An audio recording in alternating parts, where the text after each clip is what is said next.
Everyone সকলোকে এটি নতুন ক্লাছলৈকে স্বাগতম জনাইছো আগৰ ক্লাছ কেইটা ধুনীয়াকৈ সকলোৱে চালা বুলি আশা কৰিছো আৰু আজিৰ ক্লাছটোত আকৌ এটি নতুন টপিক মানে আমি নাম্বাৰ সিস্টেম ষ্টাৰ্ট কৰিছিলো সকলোৱে গমে পাই আছে আমি কি কৰি আছো এটা এটা কমপ্লিটলি ফ্ৰী বেটচ হয় জনাই দিছো যিসকলে আজি নতুনকৈ চাই আছে প্ৰথমবাৰৰ কাৰণে চাই আছে এইটো বেটচ ক'বলৈ গ'লে আমাৰ এডিআৰই 3.0 হওক আমাৰ আগন্তুক আহিবলগীয়া ডিএমই হওক আৰু যিমান যি এক্সাম আছে আৰআৰবি এক্সাম হওক এছবিআই হওক যিকোনো এক্সাম এটাৰ কাৰণে যদি প্ৰিপেয়াৰ কৰি আছা সকলোৰে কাৰণে এই ক্লাছটো বেনিফিচিয়েল হ'ব স্টাৰ্ট কৰিছো ক্লাছটো বেছি সময় ওয়েষ্ট নকৰাকৈ তো আমাৰ আছিলে এইখন সিলেবাস আমাৰ গোল আছে এই গোটেইখিনি বস্তু কমপ্লিট কৰা যিমান পাৰি কম সময়ৰ ভিতৰত আৰু এই গোটেইকেইটা চেপ্টাৰৰে ভিতৰত মই অলৰেডি জনাইছো যে ইয়াৰে ভিতৰত কিছুমান সাব টপিক থাকে সৰু সৰু টপিক কিছুমান সোমাই থাকে আৰু তাৰ ওপৰত কুৱেশ্যন এক্সামত আহে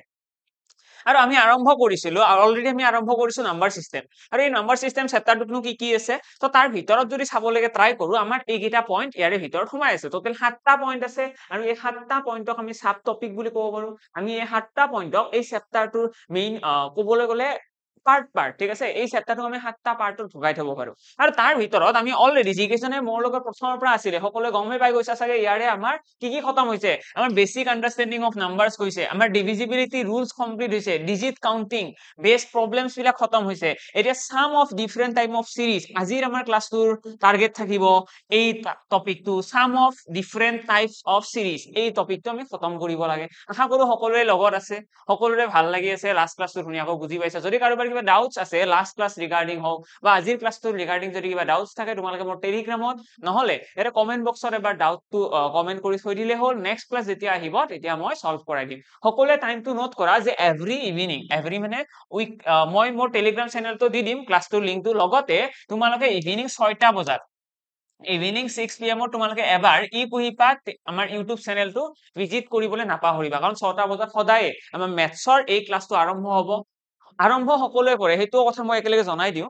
সকলোৱে জোছতে কি কয় যে পৰীক্ষা আহিব এবাৰ পঢ়িম দৌৰি সকলোৱে মনে মুখেদি কয় আৰু এইবাৰ পৰীক্ষা আহিব পঢ়িম আৰু দৌৰি পঢ়িম এবাৰ চাকৰি ল'ম কিন্তু সেই বস্তুটো কন্টিনিউটি মেইনটেইন বহুতৰ নাথাকে আশা কৰো তোমালোকে এই বেটছটো যেটো কমপ্লিটলি ফ্ৰী হয় ধুনীয়াকৈ ইউটিলাইজ কৰিবা ইউজ কৰা যেটোকে তোমালোকে একদম ভাল বস্তু এটা ফ্ৰীতে পাই আছা তো যিমান পাৰি সিমান বস্তুটো ইউজ কৰিবলৈ ট্ৰাই কৰা আজিৰ ক্লাছটোত আমাৰ গোল থাকিব sum of different types of সিৰিজৰ কুৱেশ্যন খিনি কেনেকুৱা আহিব কেনেকুৱানো ইয়াৰ ভিতৰত থিওৰি আছে কেনেকুৱা কুৱেশ্যন আমি জানিব লাগে সেইখিনি কথা মন কৰা তো সাম অফ ডিফাৰেন্ট টাইপ অফ সিৰিজ বুলি কোৱাৰ লগে লগে সিৰিজ মানে এনো কি সিৰিজ মানে আমি অসমীয়াত প্ৰগতি বুলিও ক'ব পাৰো যদি মেথছৰ টাৰ্মত ক'ব যায়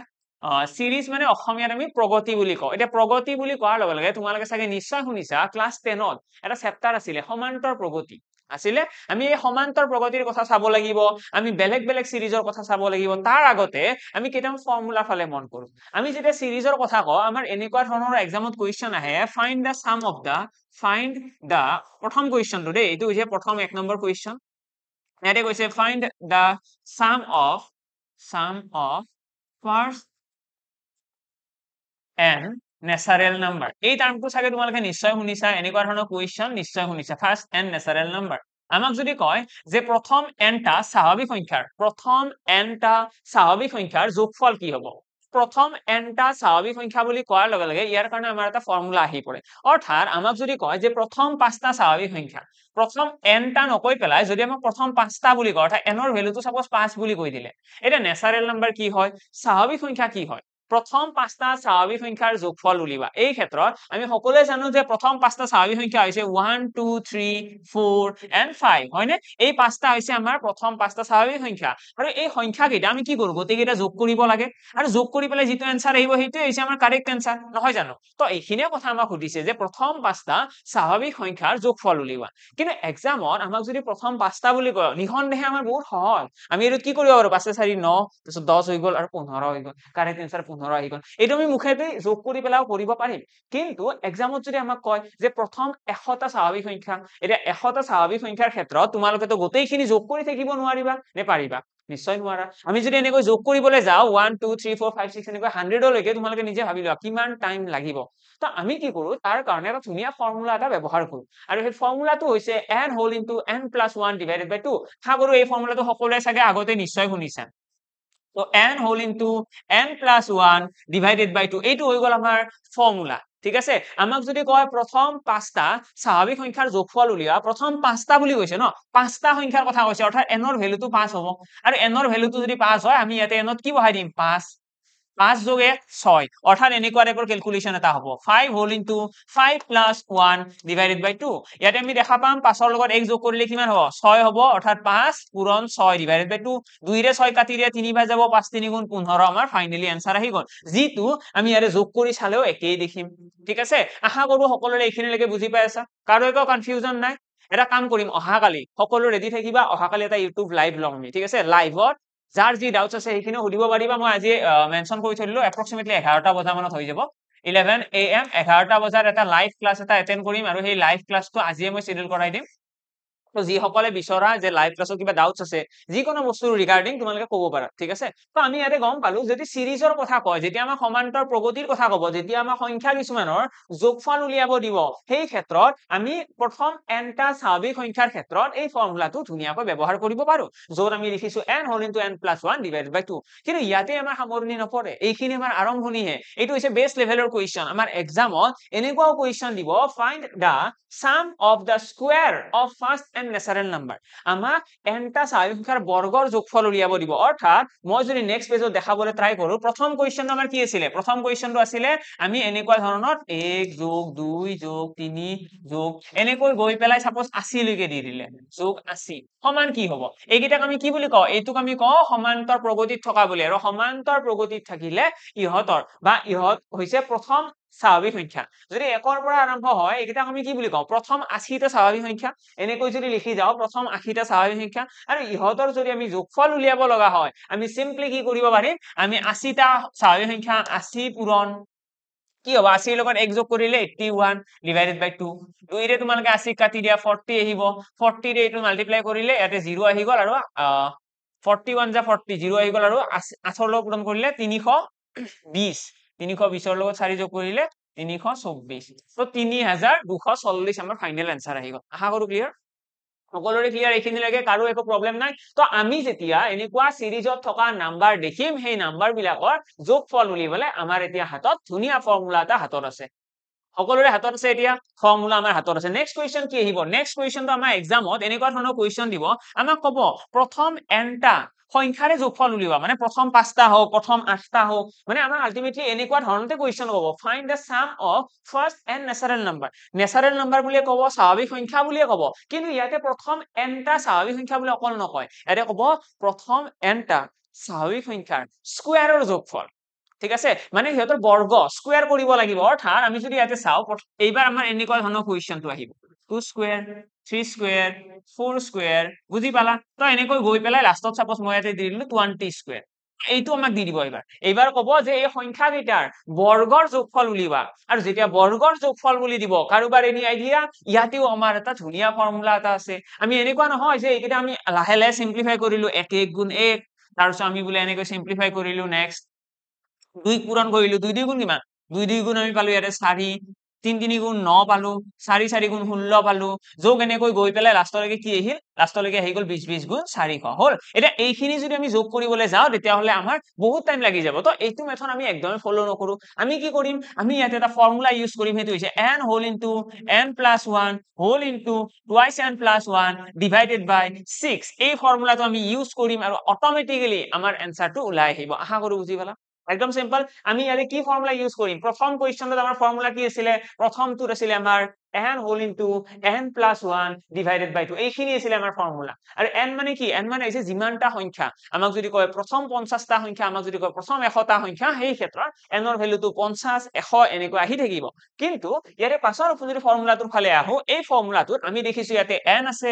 n প্লাস 1 আছে টুৱাইস n প্লাস 1 আছে n ডিভাইডেড বাই আছে 6 ঠিক আছে এইখিনি বস্তু আমি ইউজ কৰিম ডাইৰেক্টলি আমাৰ আনসাৰটো ওলাই আহিব আশা কৰো সকলোৱে বুজি পালা সিৰিজৰ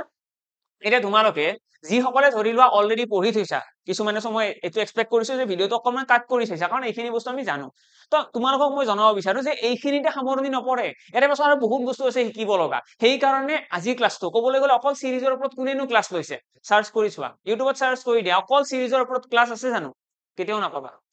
আজি কিয় কৰি আছো ইম্পৰ্টেন্ট হয় খুব বেছি ইম্পৰ্টেন্ট হয় বাৰু তো ইয়াতে যদি আমি গম পালো যে আমাৰ n whole into n plus 1 whole to n plus 1 divided by 6 এইটো হৈ গল আমাৰ বৰ্গৰ তাৰ লগতে আমাৰ আৰু এটা কুৱেশ্যন এক্সামত আহে সেইটো হৈছে এবাৰ কিউবৰ এইখিনি আমি বুজিলো এটা তোমালোকে সলভ কৰিব পাৰিবা তোমালোকে মোক কমেন্ট বক্সত জনাব লাগে কুৱেশ্যন নম্বৰ 2 ৰ এনসাৰ কি হ'ব এইটো কুৱেশ্যনৰ 20 স্কয়াৰ লৈকে এইটোৰ এনসাৰ কি হ'ব ফৰ্মুলা ইউজ কৰিবা এনসাৰটো মোক কমেন্ট বক্সত দিবা ঠিক আছে কুৱেশ্যন নম্বৰ 2 আৰু আশা কৰো যদি 100 জন মানুহেও ভিডিও চাই আছা 100 জনৰ গোটেই কেইজনে যাতে এনসাৰটো কমেন্ট কৰা ইজি কুৱেশ্যন কমেন্ট কৰা নেক্সট কুৱেশ্যনৰ ফালে আহিছো থাৰ্ড কুৱেশ্যন আমাক এনেকুৱা কুৱেশ্যন দিব যত আমাক ক'ব প্ৰথম এনটা সংখ্যাৰ কিউবৰ যোগফল ঠিক আছে কিউবৰ এটা কিউব বুলি ক'লে কি হ'ব ঘনমূল ঠিক আছে ঘন কিউব বুলি ক'লে ঘনমূল নহয় ঘন ঘন বুলি কোৱাৰ লগে লগে আমি কি বুলি কম এই গোটেই কেইটাৰ ঘন কৰিব লাগিব কিউব কৰিব লাগিব আৰু এনেকৈ আমি কৈ দিলো 10 কিউব আমাক ক'লে প্ৰথম 10টা সংখ্যাৰ ঘন কিউবৰ যোগফল উলিওৱা আৰু কিউবৰ যোগফলৰ ক্ষেত্ৰত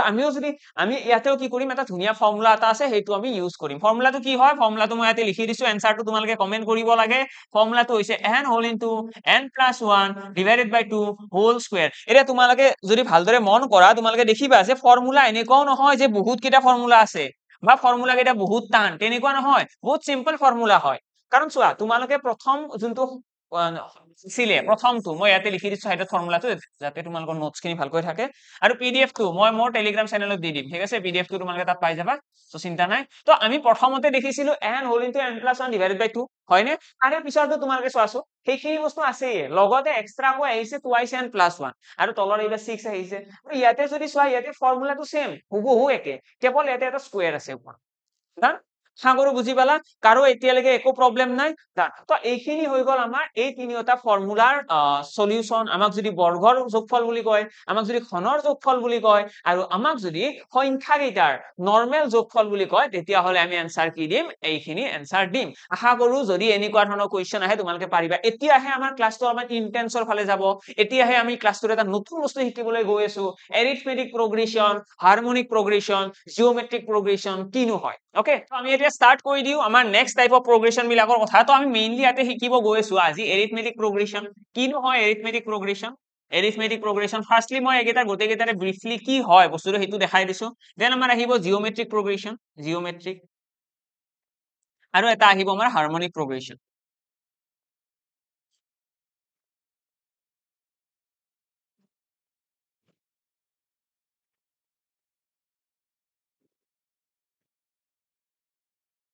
progression ঠিক আছে এটা তোমালোকে এটা কথা কমেন্ট সমান এৰিথমেটিক প্ৰগ্ৰেছন মানে হৈছে অসমৰ সমান্তৰ প্ৰগতি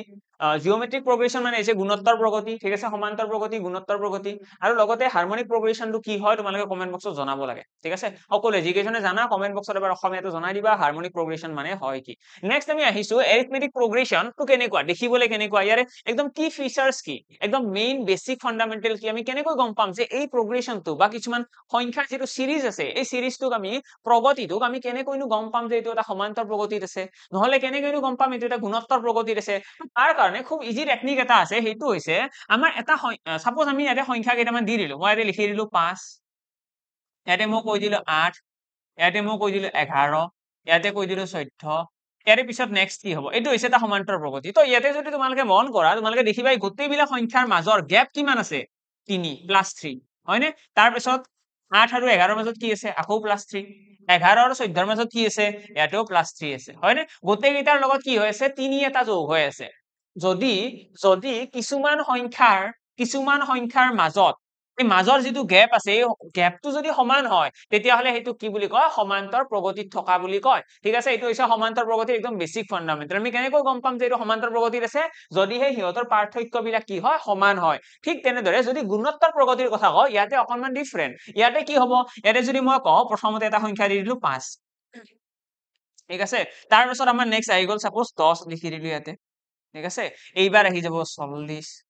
তাৰ পিছত আহি যাব কিমান 320 তো এইটো কি বুলি কয় এইটোক কয় আমাৰ গুণোত্তৰ প্ৰগতি এইটো কেনেকৈ বনিল এইটো কেনেকৈনো আহিল ইয়াতে যদি মন কৰা তোমালোকে দেখিবা 5 ৰ লগত কি পূৰণ কৰিলে 10 আহে 5 ৰ লগত 2 এটা পূৰণ কৰিলে 10 আহে 10 ৰ লগত কি পূৰণ কৰিলে 40 আহে পূৰণ 4 কৰিলে আহিব ঠিক আছে 40 ৰ লগত কি পূৰণ কৰিলে আহিব পূৰণ 8 কৰিলে আহিব তোমালোকে ইয়াতে দেখিবা যে প্ৰথমতে 2 পূৰণ হৈছিল তাৰ পিছত কি পূৰণ হৈছে 4 মানে 2 টো দুগুণ 2 দুগুণ 4 তাৰ পিছত 7 2 গুণ 8 হয়নে তো আমাৰ আলটিমেটলি আমি ইয়াতে গম পালো যে আমাৰ যেতিয়া ইয়াতে পূৰণ হৈছে ইয়াতে গোটেইকেইটা ডাবুল হৈ গৈছে ইয়াৰ পিছত কি আহিব 16 আহিব ইয়াৰ পিছত কি আহিব 32 আহিব মানে এইটো দুগুণ হৈ গৈ থাকিব যেতিয়া পূৰণ কৰা যায় যেতিয়া এটা সিৰিজ থাকে এই সিৰিজটো তোমালোকে যদি দেখিছা যে ইয়াৰে প্ৰথম পদটোৰ পৰা ছেকেণ্ড পদটো পাবলৈকে আমি কিবা এটা পূৰণ কৰিছো কিন্তু তাৰে পিছৰটোত কি কৰিছো তাৰ আকৌ দুগুণ মানে 2 আছিলে ইয়াতে 4 হৈছে তাৰপিছত 8 হৈছে 16 হ'ব 32 হ'ব বুজি পালা তো তেনেকুৱা ধৰণৰ সিৰিজ বিলাকক আমি কি বুলি কওঁ গুণোত্তৰ প্ৰগতিত থকা বুলি কওঁ ইয়াৰে ষ্টেণ্ডাৰ্ড ওয়ে বিলাকো আমি দেখিম ইট ইজ জাস্ট বেসিক আন্ডাৰষ্টেণ্ডিং যে হয় কি আমি জাস্ট এটা বস্তু আমি চাই পেলাই গম পাব পাৰো জানো আমি 1 মিনিটৰ ভিতৰত আমি অকল অভাৰভিউ পাব পাৰো জানো যে কোনটো সমান্তৰ প্ৰগতি হয় কোনটো গুণোত্তৰ প্ৰগতি হয় আৰু কোনটো হাৰমনিক প্ৰগ্ৰেছন হয় ঠিক আছে তো এই গোটেইকেইটা যদি আমি চাবলৈকে যাওঁ হাৰমনিক প্ৰগ্ৰেছনত কি হ'ব এইটো আৰু বেছি ইজি এইটোৰ ক্ষেত্ৰত তোমালোকক মই ইয়াতে এবাৰ নেক্সট পেজত দেখাই দিছো যেতিয়া হাৰমনিক প্ৰগ্ৰেছনৰ কথা কম ইয়াতে আমাৰ কি আহিব জাস্ট ভগ্নাংশ আহিব মই যদি কওঁ 1 বাই ইয়াতে আছে 10 ঠিক আছে 1 বাই 10 তাৰে পিছৰ টাৰ্মটো আহি গ'ল সাপোজ 1 বাই 13 তাৰ পাছত আহি গ'ল আমাৰ 1 বাই 16 তাৰ পাছত আমাৰ আহি গ'ল 1 বাই 19 তো এইটো কি বুলি কয় এইটো কয় হাৰমনিক প্ৰগ্ৰেছন ইয়াতে কি দেখিবলৈ পাই আছা ইয়াতে তোমালোকে দেখিবা 10ৰ ইয়াতে আছে 10 এটা আছে ইয়াতে কি আছে 13 মানে +3 ইয়াতে কি আছে 16 মানে +3 ইয়াতে কি আছে 19 মানে +3 মানে হাৰমনিক প্ৰগ্ৰেছনৰ ক্ষেত্ৰত আমি এটাই কথা মনত ৰাখিব লাগে ইয়াতে জাস্ট ভগ্নাংশ আহিব বাকি সমান্তৰ প্ৰগতিৰ নিচিনা আমাৰ অলমোস্ট সিমিলাৰ ঠিক আছে সমান্তৰ প্ৰগতি যেনেকুৱা নিয়ম আছিলে সমান্তৰ প্ৰগতি যেনেকৈ গোটেইবিলাক সংখ্যাৰ মাজৰ গ্যাপ বিলাক সমান পাৰ্থক্য সমান ঠিক তেনেদৰে হাৰমনিক প্ৰগ্ৰেছনতো আমি গোটেইবিটা সংখ্যাৰ মাজত পাৰ্থক্য সমান থাকিব কেৱল এইকেইটা কিহত থাকিব ভগ্নাংশত থাকিব কাৰণ এইটো হৈছে আমাৰ হাৰমনিক প্ৰগ্ৰেছনৰ ৰুল বুলি ক'ব পাৰা হাৰমনিক প্ৰগ্ৰেছন হ'বলৈ হলে কেনেকুৱা ৰুল ফলো কৰিব লাগিব ক্যাৰেক্টাৰটো কেনেকুৱা তাৰ এইখিনি কথা ঠিক আছে আশা কৰো সকলোৱে এটা আইডিয়া এটা পাই গলা ব্ৰিফলি এটা আইডিয়া পাই গলা কিনো হয় সমান্তৰ প্ৰগতি কিনো হয় গুণোত্তৰ প্ৰগতি আৰু কিনো হয় আমাৰ হাৰমনিক প্ৰগ্ৰেছন নেক্সট আমি আইছো ইয়াৰে লগত আৰু কি শিকিব লগা আছে অলপমান আৰু ডিটেইলছত যদি জানিব বিচাৰো যেতিয়া এৰিথমেটিক প্ৰগ্ৰেছনৰ কথা কম এক্সামত বহুত বেলেগ বেলেগ ধৰণৰ কোৱেশ্চন আহা দেখা যায় কিনো বেলেগ বেলেগৰ কোৱেশ্চন আহে তো প্ৰথমতে লিখি ললো এৰিথমেটিক প্ৰগ্ৰেছন তো এৰিথমেটিক প্ৰগ্ৰেছনত আমি ইয়াতে গম পাম যে এৰিথমেটিক প্ৰগ্ৰেছনৰ ক্ষেত্ৰত আমি যদি কিছুমান কিৱৰ্ডৰে লিখিব বিচাৰো অৰ্থাৎ প্ৰথম পদটো যদি a হয় ফাৰ্স্ট টাৰ্মটো সাপোজ a আছে তেতিয়ালে সেকেন্ড টাৰ্মটো কি হ'ব তেতিয়া সেকেন্ড টাৰ্মটো হৈ যাব a + d এটা d মানে কি হয় d মানে হৈছে ডিফাৰেন্স দুটা সংখ্যাৰ মাজত ডিফাৰেন্স এটা ইয়াতে যদি তোমালোকে ভালদৰে মন কৰা এতে দেখিবা 5 আৰু 8 ৰ মাজৰ পাৰ্থক্য কিমান 3 তো 5 ৰ লগত কি যোগ হৈছে 3 টো যোগ নহৈছে জানো নিশ্চয় হৈছে তো মানে কি হয় প্ৰথমতে d যোগ হ'ব তাৰপিছত আৰু এটা d যোগ হ'ব তেনেকৈ যোগ হৈ নাযাব জানো তো ইয়াতে আমি লিখিব পাৰিম যে প্ৰথমতে আছিল a তাৰ লগত এটা ডিফাৰেন্স এটা পাৰ্থক্য কিবা এটা পাৰ্থক্য আছে আৰু 2 3 4 5 যি কোনো হ'ব পাৰে তো হেতু যোগ হৈছে নেক্সট যদি আমি চাও নেক্সট আৰে কি হ'ব a + d তো আছে ন a + d তো অলৰেডি আমাৰ আছে a + d আমাৰ আছিলেই এই বস্তুটোৰ লগত এক্সট্ৰা কৈ আৰু এটা d এড হ'বনে নিশ্চয় হ'ব কাৰণ চোৱা প্ৰথমতে মই যদি ইয়াতে 10 কওঁ তাৰে পিছত সাপোজ 15 কৈ দিছো মানে কিমান যোগ হৈছে 5 এটা যোগ হৈছে এইবাৰ কি হ'ব এইবাৰ 15 ৰ লগত 5 এটা যোগ হ'ব নহয় জানো এই 15 ৰ লগত আকৌ এটা 5 যোগ হ'ব মানে 20 হৈ যাব তো এইটো হৈছে সমান্তৰ প্ৰগতি তো সেই প্ৰসেছত আমি যদি a আৰু d ৰ সহায়ত বুজাবলৈ বিচাৰো তেতিয়ালে আমি ইয়াতে কি লিখিম টুৱাইস d ঠিক আছে নেক্সটটো আমাৰ কি হ'ব টুৱাইস d তাৰ পিছত কি হ'ব a + 3d তো এইটো হৈছে আমাৰ এপ্ৰোচ এনেকৈ আমি সমান্তৰ প্ৰগতিৰ সংখ্যাবিলাক উলিয়াব পাৰো তো ইয়াৰে ভিতৰত এক্সামত আমাক কি ক'ব সমান্তৰ প্ৰগতিত থকা কেইটামান সংখ্যাৰ আমাক যোগফল উলিয়াব দিয়ে সমান্তৰ প্ৰগতিত থকা সংখ্যা কেইটাৰ শেষৰ পদটো উলিয়াব দিয়ে এনেকুৱা ধৰণৰ কোৱেশ্চন দিব আমাক ক'ব যে সাপোজ ইয়াতে সংখ্যা মই কেইটামান দি দিলো ইয়াতে দি দিলো 5 দেন দি দিলো 9 ইয়াতে দি দিলো 13 17 এনেকৈ দি দিলো দি পেলাই মই ইয়াতে কৈ দিলো 20 টাৰ্ম 20 নম্বৰ পদ এই 20 নম্বৰ পদটোৰ ভ্যালুটো কিমান হ'ব ঠিক আছে আমাক এইটো কৈ দিলে যে আমাক 5 9 13 17 এনেকৈ লৈ গৈ পেলাই লাষ্টত ক'লে 20 নম্বৰ পদটো হ'ব কি ফাৰ্স্ট কোৱেশ্চন আৰু লগতে আমাক ক'লে এই 20টা টাৰ্মৰ এই যে 20টা ইয়াতে টাৰ্ম আহিব 20টা যে সংখ্যা আহিব সেই 20টা সংখ্যাৰ যোগফল উলিয়াবা এই দুটা কোৱেশ্চন এক্সামত আহা দেখা যায় প্ৰথম কোৱেশ্চনটো আমাক 20 নম্বৰ টাৰ্মটো উলিয়াব দিব 20 নম্বৰ টাৰ্মটো কি হ'ব যদি এনেকৈ আমি আগুৱাই লৈ গৈ থাকো 5ৰ পিছত 9 আহিছে 9ৰ পিছত 13 আহিব 13ৰ পিছত 17 আহিব আৰু গোটেইকেইটাৰ মাজৰ পাৰ্থক্য কিমান পাৰ্থক্য 4 কমন ডিফাৰেন্স কিমান 4 হয় ইহঁতৰ মাজৰ পাৰ্থক্য 4 এনেকৈ যদি আগুৱাই গৈ থাকে তেতিয়ালে 20 নম্বৰ পদটো হ'বনো কি first question second question 20 number পদটো যেনিবা গম পায়ে গলো এতিয়া ইহঁতৰ যোগফল কি হ'ব এই দুইটা কোৱেশ্চন আমাৰ এক্সামৰ কাৰণে খুব বেছি ইম্পৰ্টেন্ট হৈ পৰে আৰু তাৰ কাৰণে আমি কি কৰিব লাগে আমি দুটা ফৰ্মুলা মনত ৰাখিম প্ৰথম ফৰ্মুলাটো হৈছে an = an মানে হৈছে যোনটো টাৰ্ম আমাক সুধিছে আমাক কৈছে ন 20 নম্বৰ টাৰ্মটো কি হ'ব তো an = আমি ফৰ্মুলা মনত ৰাখিম a + n - 1 হোল d এটা কি হয় এইকেইটা ভেলু কেইটাৰ এইকেইটাৰ নাম কি হয় আৰু লগতে আমাক যদি যোগফল উলিয়াব দিয়ে যোগফল বুলি ক'লে সদায় SN বুলি কয় sum of n number তো আমি ইয়াতে লিখিম n divided by 2 ব্ৰেকেটৰ ভিতৰত লিখিবা a plus an ঠিক আছে এইটো হৈ গ'ল আমাৰ ফৰ্মুলা এই দুটা ফৰ্মুলা আমি মনত ৰাখিব লাগে যদিহে আমাৰ সমান্তৰ প্ৰগতিৰ সংখ্যাবিলাকৰ যোগফল বা nতম পদ উলিয়াব দিয়ে আমি যদি ইয়াতে চাও ইয়াতে যিকেইটা সংখ্যা দিয়া আছে এই সংখ্যা কেইটাৰ আমাক কি কৈছে 20 নম্বৰ পদটো উলিয়াবা প্ৰথমতে 20 নম্বৰ পদটো উলিয়াব লাগে 20 নম্বৰত কোনে আহিব তো তাৰ কাৰণে আমি ইউজ কৰিব পাৰিম প্ৰথম ফৰ্মুলাটো প্ৰথম যিটো ফৰ্মুলা আছে আমি সেইটো ইউজ কৰিব পাৰিম আৰু যদি গোটেইকেইটা সংখ্যাৰ যোগফল উলিয়াব লাগে তেতিয়াহ'লে আমি 2 নম্বৰ ফৰ্মুলাটো ইউজ কৰিব পাৰিম ইয়াৰে যদি আমি চাও আমাক কি কৈছে nতম পদ অৰ্থাৎ a20 বুলি নিলিখিম জানো নিশ্চয় লিখিম a20 ইকুৱেল কি হ'ব a20 ইকুৱেল আহিব a মানে কিমান প্ৰথম পদ ইয়াতে মই লিখি দিছো সাইডত যে ইয়াৰে ভ্যালু কেইটাৰ মিনিং কি হয় ইয়াৰে মিনিং হৈছে a মানে হৈছে ফাৰ্স্ট টাৰ্ম a মানে হৈছে কি প্ৰথম পদ ফাৰ্স্ট টাৰ্ম তাৰপিছত তোমালোকে মনত ৰাখিবা an মানে কি এইটো হৈছে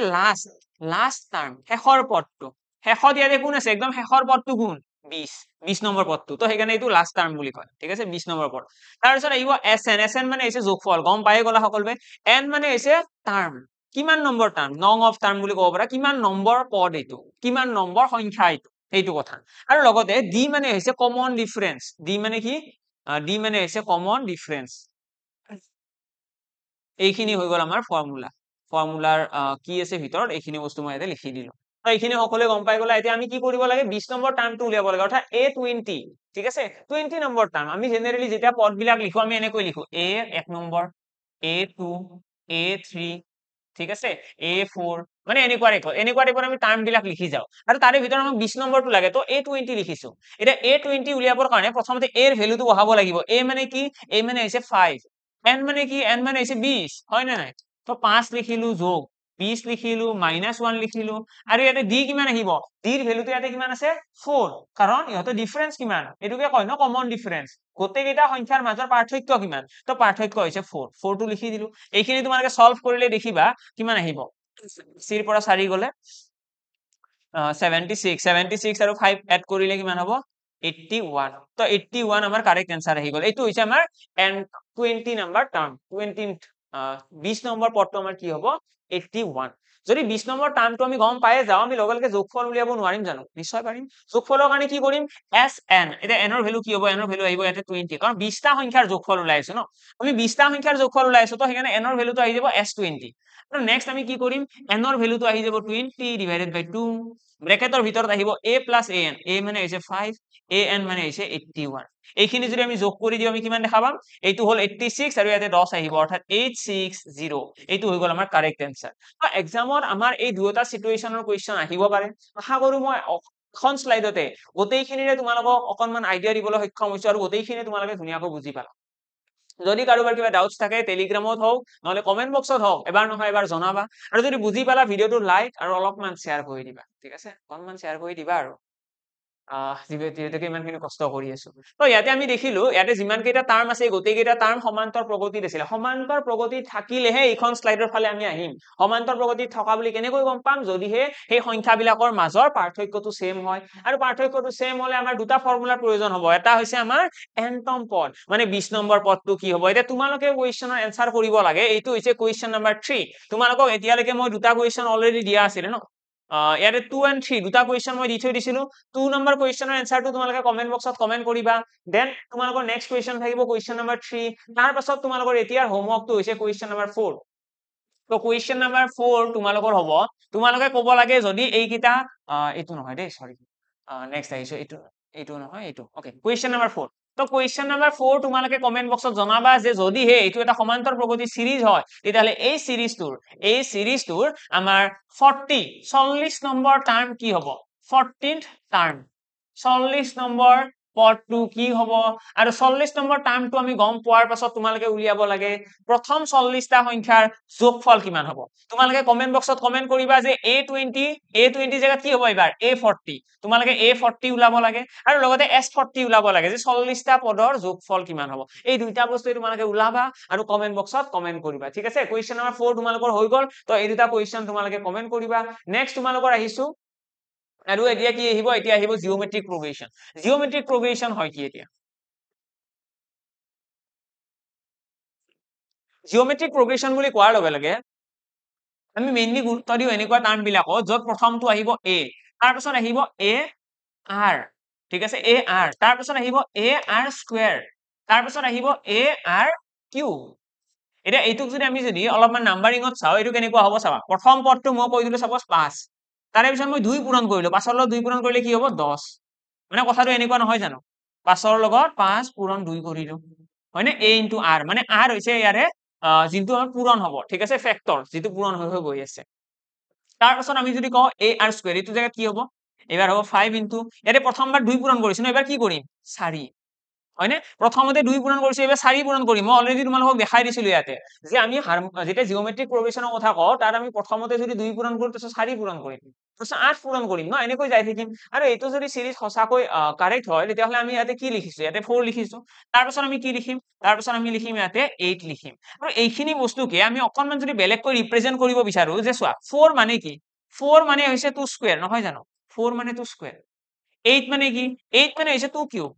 হয়নে, এইখিনিলৈকে সকলোৱে বুজি পাই আছা যে 4 মানে হৈছে 2 স্কয়াৰ, 8 মানে হৈছে 2 কিউব। আলটিমেটলি আমি গম পাই গলো যে ইয়াতে যিকেইটা সংখ্যা আছে, এইকেইটা আমাৰ ইয়াতে যোনটো মই সিকোয়েন্স লিখিছো আৰু অলমোস্ট সিমিলাৰ। কি বস্তু a r,